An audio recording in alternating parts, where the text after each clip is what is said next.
Hello दोस्तों, नमस्कार।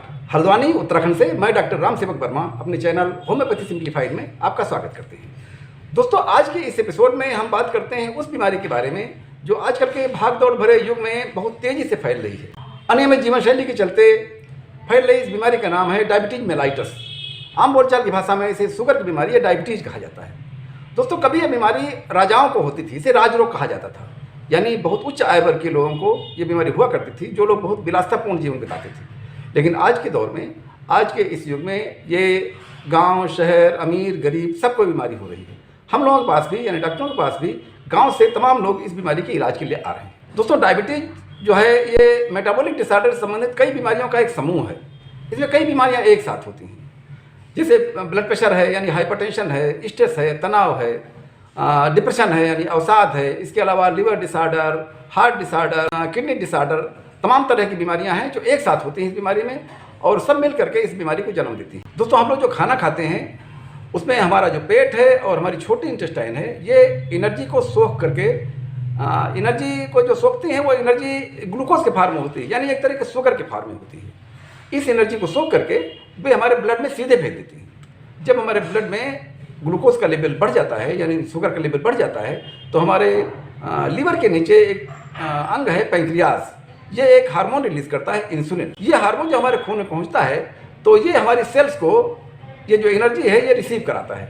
यानी हमारी सेल्स इस हार्मोन के चलते एनर्जी को रिसीव करती हैं और हमारे शरीर में ताकत आती है। तो गड़बड़ी तब पैदा होती है जब या तो ये जो हमारे पैंक्रियाज हैं, ये हार्मोन जो इंसुलिन हार्मोन है ये बिल्कुल नहीं बनाते या कम बना रहे। डायबिटीज की बीमारी कोई एक दिन में नहीं पनपती। इसे पनपने में, शरीर को रोगी बनाने में कई वर्ष लग जाते हैं। इसके सिम्टम धीरे धीरे डेवलप होते हैं और धीरे धीरे ये आदमी को अपने शिकंजे में लेती जाती है। यह डायबिटीज हमारी वो क्रॉनिक कंडीशन है जब खाने से प्राप्त ये एनर्जी यानी ये ग्लूकोज इंसुलिन ना होने की वजह से या इंसुलिन कम होने की वजह से हमें डाइजेस्ट नहीं होता, हमारी सेल्स को प्राप्त नहीं होता। ये डायबिटीज हमारी वो क्रॉनिक कंडीशन है जब या तो हमारे जो इंसुलिन हार्मोन है ये बिल्कुल नहीं बनता या कम बनता है, या ये हार्मोन बनता तो है पर हम अपने आलसपन के कारण इसे इफेक्टिवली यूज़ नहीं कर पाते, और जो एनर्जी हमें खाने से मिलती है इसको हम डाइजेस्ट नहीं कर पाते, इसको हम इस ग्लूकोज को एनर्जी में कन्वर्ट नहीं कर पाते। यानी ब्लड के साथ जो हमारे खाने से प्राप्त एनर्जी है, ग्लूकोज है,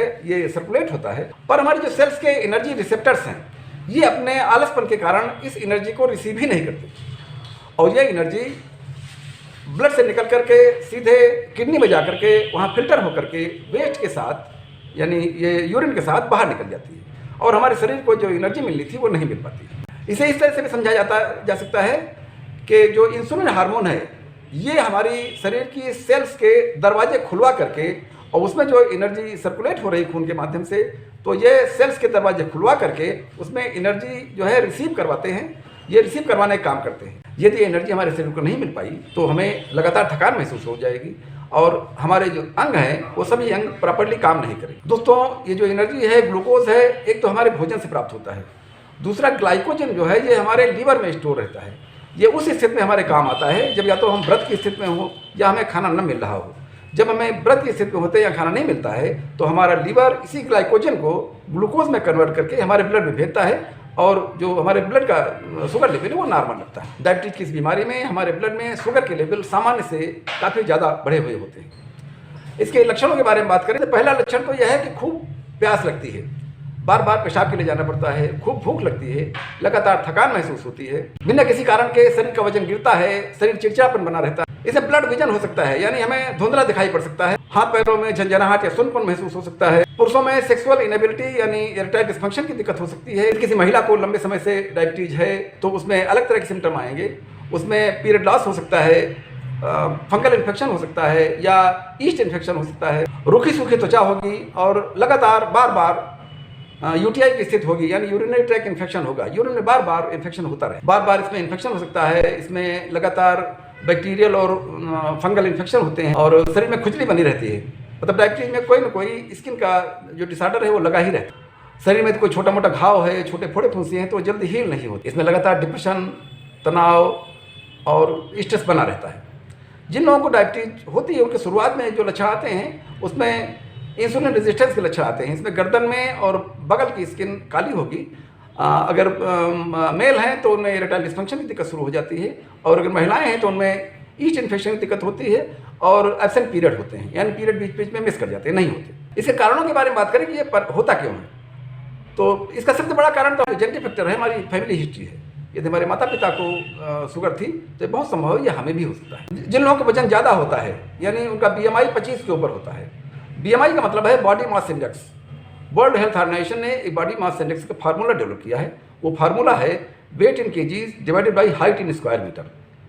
इसमें यदि आपका रिजल्ट 17 से कम आता है तो इसका मतलब आप अंडरवेट हैं। यदि 18 से 25 तक आता है तो इसका मतलब है आपका वेट आइडियल है और आपको वेट के बारे में चिंता करने की जरूरत नहीं है। यदि वेट 25 के ऊपर हो जाता है, 25 से 30 के बीच में होता है, तो आप हाई रिस्क पे हैं, इसमें डायबिटीज होने का खतरा रहता है। यदि आपकी उम्र 35 के ऊपर है, जेस्टेशनल डायबिटीज भी इसका एक बहुत बड़ा कारण है। जेस्टेशनल डायबिटीज का मतलब है कि प्रेगनेंसी के दौरान आपको शुगर डायग्नोज हुई है, यानी प्रेगनेंसी के दौरान टेस्ट में आपको शुगर निकली है, या आपने 4 किलो से ज़्यादा वजन के बेबी को जन्म दिया है, तो इसमें जो शुगर होने की, डायबिटीज होने के बहुत बड़े चांसेस होते हैं, बहुत बड़ा खतरा बना रहता है। जिन लड़कियों को या जिन महिलाओं को PCOD की दिक्कत होती है, PCOD का मतलब है पॉलीसिस्टिक ओवेरियन डिजीज़। यदि आपने पॉलीसिस्टिक ओवेरियन डिजीज़ के बारे में मेरा वीडियो नहीं देखा है तो प्लीज़ PCOD के बारे में मेरा वीडियो जरूर देख लीजिए। इससे PCOD के बारे में, लक्षणों के बारे में, कारणों के बारे में और इसके होम्योपैथिक इलाज के बारे में पूरी जानकारी मिलेगी। तो जिन लड़कियों या जिन महिलाओं को PCOD की दिक्कत होती है उनमें भी आगे चल करके डायबिटीज़ की जो है रिस्क बना। जिन लोगों का एबनॉर्मल कोलेस्ट्रॉल होता है या एबनॉर्मल ट्राइग्लिसराइड रहता है, यानी जिनका जो HDL है, HDL लेवल कम रहता है। HDL का मतलब है हाई डेंसिटी लाइपोप्रोटीन। तो हाई डेंसिटी लाइपोप्रोटीन यानी HDL का जो लेवल है ये सामान्य से कम रहता है। और LDL या VLDL, LDL का मतलब है लो डेंसिटी लाइपोप्रोटीन या वेरी लो डेंसिटी लाइपोप्रोटीन, इसकी मात्रा शरीर में सामान्य से ज़्यादा होगी। ये भी एक बहुत बड़ा रिस्क फैक्टर है डायबिटीज होने के लिए। लगातार तनावपूर्ण जीवन शैली बहुत आरामदायक जीवन शैली है, बहुत विलासितापूर्ण जीवन शैली है। जो लोग मेहनत काम बिल्कुल नहीं करते या लाइक ऑफ एक्सरसाइजेस है, ये भी इसके लिए सबसे बड़ा जो जिम्मेदार कारक है। अब दोस्तों इसमें देखते हैं कि कॉम्प्लिकेशन क्या होते हैं। अगर शुगर बहुत दिन तक बनी रहे तो इसमें क्या कॉम्प्लिकेशन होते हैं। तो डायबिटीज में कॉम्प्लिकेशन होते हैं, यानी जो दुष्परिणाम होते हैं वो धीरे धीरे डेवलप होते हैं, कोई एक साथ नहीं होते हैं। ये धीरे धीरे डेवलप होते हैं और धीरे धीरे ये बीमारी बॉडी को अपने शिकंजे में लेती है। यदि आपको लंबे समय से डायबिटीज है और आपने इस बीच कोई इलाज नहीं कराया है, यानी आपने sugar level, blood sugar level को नॉर्मल करने की कोशिश नहीं की है, तो जो कॉम्प्लिकेशन आएंगे उनमें से कुछ कॉम्प्लिकेशन इस प्रकार है। तो सबसे पहला जो कॉम्प्लिकेशन होगा कार्डियोवास्कुलर डिजीज। कार्डियोवास्कुलर डिजीज में हार्ट से संबंधित तमाम तरह की परेशानियां पैदा होती हैं। इसमें coronary artery disease, heart attack, stroke या नैरोइंग ऑफ आर्टरीज की स्थिति आती है। इसमें जो शरीर की आर्टरीज हैं ये संकुचित हो जाती है, ये नैरो हो जाती हैं और उनसे तमाम तरह की विकृतियां पैदा होती हैं। इसका दूसरा कॉम्प्लिकेशन हो सकता है नर्व डैमेज, यानी न्यूरोपैथी। इसमें जो शुगर हमारे खून में जरूरत से ज़्यादा चलता है तो ये हमारी जो आर्टरीज हैं इनकी जो इंटरनल वॉल्स है इसको डैमेज करती है। ऐसी स्थिति में झुंडपन, झनाहट, सुन्नपन या बर्निंग हो। शुरुआत में ये जो झनाहट है ये हाथ पैरों में और उंगलियों में होती है, लेकिन धीरे धीरे ये पूरे शरीर में झनझनाहट और सुन्नपन होने लगता है। जैसे डाइजेशन संबंधित आर्टरीज हैं या जो अंग हैं उनकी जो वेसल्स डैमेज होंगी, उनसे फिर कॉन्स्टिपेशन की दिक्कत होगी। कभी कॉन्स्टिपेशन होगा, कभी डायरिया होगा, नाजिया होगी, वोमिटिंग होगी और इस तरह के तमाम डिसऑर्डर होंगे। उसी तरह से रिप्रोडक्टिव सिस्टम की जो नर्व्स हैं वो जब डैमेज होती हैं तो उनमें सबसे पहले ये इरेक्टाइल डिस्फंक्शन की लक्षण प्रकट होते हैं। इसका अगला कॉम्प्लिकेशन हो सकता है किडनी डैमेज या किडनी डिजीज, नेफ्रोपैथी। इसमें हमारी जो किडनी है, किडनी में बहुत छोटी छोटी ब्लड वेसल्स होती हैं। ये हमारे शरीर के वेस्ट और एक्स्ट्रा फ्लूइड को छानने का काम करती हैं। डायबिटीज में ये जो नर्व्स हैं ये डैमेज हो जाती हैं और ये जो डेलिकेट फिल्टर सिस्टम है इसको बड़ा नुकसान पहुंचता है, ये बहुत डैमेज हो जाता है, जिसके कारण irreversible and stage kidney disorder की स्थिति आती है, जिसमें डायलिसिस की स्थिति पड़ती है, किडनी फेलोर हो सकता है, किडनी ट्रांसप्लांट की स्थिति आ सकती है। इसमें आई डिजीज से संबंधित परेशानियां होती हैं, यानी रेटिनोपैथी में इसमें जो हमारी रेटिना की ब्लड वेसल्स हैं जब वो डैमेज होती हैं तब इसमें सबसे पहले तो कैटरेक्ट डेवलप होता है और हमें ब्लड विजन दिखाई देता है, यानी विजन हमारा ब्लड रहेगा, धुंधला दिखाई पड़ता है। इसमें ग्लूकोमा डेवलप हो सकता है या लॉस ऑफ साइट हो सकता है या कंप्लीट लॉस ऑफ विजन भी हो सकता है। इसमें अगला कॉम्प्लिकेशन हो सकता है फूड डैमेज। इस बीमारी के चलते हमारे जो पैरों की जो ब्लड वेसल्स हैं ये भी डैमेज होती हैं। इसमें तमाम तरह के फोड़े फुंसी निकलने लगते हैं। इसमें कई छोटे कट्स बन जाते हैं, ये कट्स बड़े इन्फेक्शन में बदल सकते हैं और ये जो घाव बन जाते हैं इस बीमारी में, डायबिटीज में, जल्दी ठीक नहीं होते, इनको हील होने में बहुत समय लगता है। इसमें जो स्किन डिसऑर्डर होंगे, इसमें डायबिटीज में आपकी जो इम्यूनिटी है ये काफ़ी वीक हो जाती है और इसमें स्किन से संबंधित कई तरह की परेशानियां होती हैं। इसमें लगातार फंगल इन्फेक्शन, बैक्टीरियल इन्फेक्शन होते रहते हैं और शरीर में कोई ना कोई स्किन की डिसऑर्डर लगा ही रहता है। इसमें हियरिंग इम्पेयरमेंट भी हो सकता है, यानी डायबिटीज़ की बीमारी में अगर लंबे समय तक होती है तो इसमें कम सुनाई पड़ता है या सुनाई देने में परेशानी महसूस। काफ़ी पुरानी डायबिटीज़ होने पर ये डेमेंशिया की स्थिति हो सकती है, यानी ये अल्जाइमर डिजीज़ हो सकती है। डिप्रेशन, स्ट्रेस आदि के चलते ये बीमारी काफ़ी गंभीर लक्षण प्रकट कर सकती है। दोस्तों, इससे बचाव के तरीकों के बारे में अगर बात करते हैं तो इससे बचाव का तरीका तो पहला ये है कि हेल्दी फूड आप खाएं। इसमें लो फैट डाइट लें जिसमें फाइबर ज़्यादा हो। ज़्यादा मीठे फलों को छोड़ करके बाकी फल और सब्जियों को जो चटक रंग की होती, गाढ़े रंग की जो फल और सब्जियां हैं उनका इस्तेमाल करें। इनमें तमाम तरह के एंटीऑक्सीडेंट्स होते हैं जो इस बीमारी में आपको काफ़ी आराम देंगे। इसे फाइबर रिच डाइट लेना जरूरी है। एक्टिव लाइफ स्टाइल अपनाएं, यानी जब भी आपको मौका मिले तब आप एक्सरसाइज जरूर करें, क्योंकि लैक ऑफ एक्सरसाइज से ही बीमारी होती है। तो मेहनती जीवन शैली अपनाएं। जो लोग मेहनत का काम करते हैं उनको ये बीमारी आमतौर पर नहीं होती। अपना वजन कम करें। महिलाएं कृपया गर्भावस्था में अपने वजन को कम करने की कोशिश ना करें, ये घातक हो सकता है। अल्कोहल और स्मोकिंग से परहेज करें, और यदि किसी बीमारी के चलते ये दूसरी बीमारियों के चलते ये हो रही है तो अपना इलाज जरूर कराएं, और शुगर का इलाज भी जरूर कराएं। अपने ब्लड शुगर लेवल को कंट्रोल करने की जरूर कोशिश करें। तो दोस्तों, ये एक इंडोक्राइन डिसऑर्डर है, यानी एक हार्मोनल डिसऑर्डर है।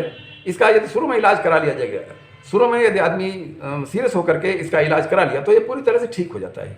लेकिन जब इसमें कॉम्प्लिकेशन पैदा हो जाते हैं तमाम तरह के, तब इसका इलाज पूरी तरह से ठीक नहीं हो पाता। इसको मैनेज किया जा सकता है और पूरी तरह से ठीक नहीं किया जा सकता है।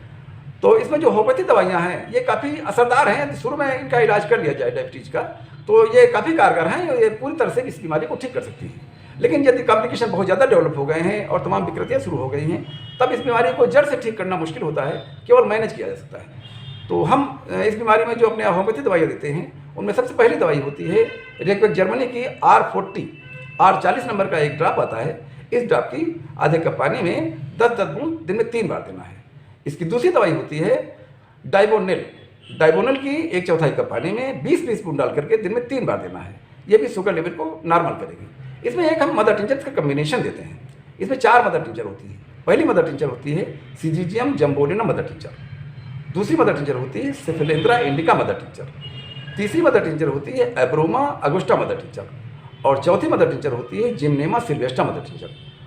आधे कप पानी में ये चारों मदर टिंचर्स की 10-10 बूंद डाल करके दिन में 3 बार पीना है। ये चारों दवाइयों का लंबे समय तक उपयोग करें, लंबे समय तक प्रयोग करें। अगर शुरुआत का सिम्टम है और बहुत ज़्यादा विकृतियाँ नहीं आई हैं तो ये बीमारी जड़ से ठीक हो जाएगी।